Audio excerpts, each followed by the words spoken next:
Ki khubor ka Batesi TV. Ka umdi basnyam bak penjaslian. Rupa Premium Meghalaya.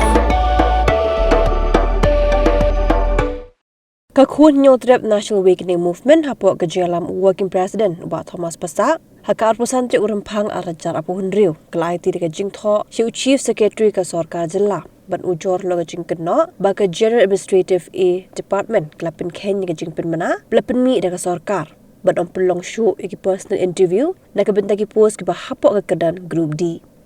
Kedai jing ujor joga kenam kalong hadiin ba kedai tanat rekam jong ke Sarkar Jilla kelapin benar penlong ya ke personal interview nak bentagi post bapher hakam bigi Laya House Delhi kaban long hakan rutruk leber arajar apun riu kabalong kum gajing pen ya gajing pen mana bela pen mi dekat Sarkar Jilla hakar pundai je unai lur arajar arpusan nakalian ngajongi ni perkama ba nakalian government din bangila thok sibul gajing thok sya kami jong siam man penduk no personal interview naka group B C badi ni ai khublai ba Sarkar la penduk ya ka personal interview naka group D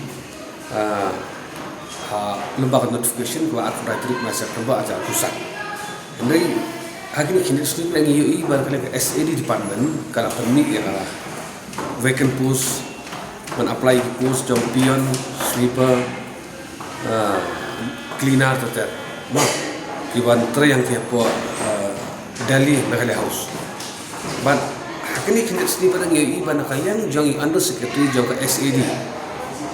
Ila Paya Kishiti cut interview. Jadi kalian kan juga isu bahkan ini asal jadi cut itu kalau persya itu juga bahkan Sarkar kalau patah nampak notification ke bahasan trip naik September ada urusan. Kalau orang saya kira bah kita tentang kita sebaik nomor asuhan penolong ya ki personal interview. Te nila ai Kishiti Chief Secretary minta sini, berpentip sih ya kena gajing persya juga jadi cut itu personal interview. Kenapa kalian kami juga CS pada ilah boleh ya keberangkang. Kamu mengajumi ni ada Chief Secretary ni pentip sih bah kakum gajing betah kacau Sarkar.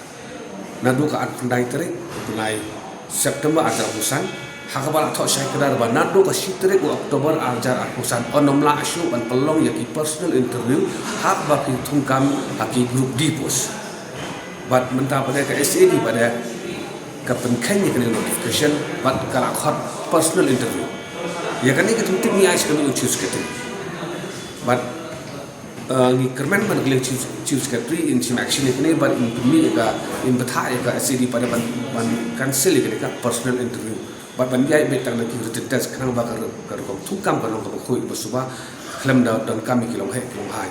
But lara ka SAD pada ka ya syahmat pelong ya person interview ni kapau saya pada baka SAD kam simkia ya ka notification ya ka direction jo ki higher authority ka bada ka higher authority kimle pada lor kini mut ki kam don jumut kata ka notification pada bad man penduk ya personal interview na ka group D pada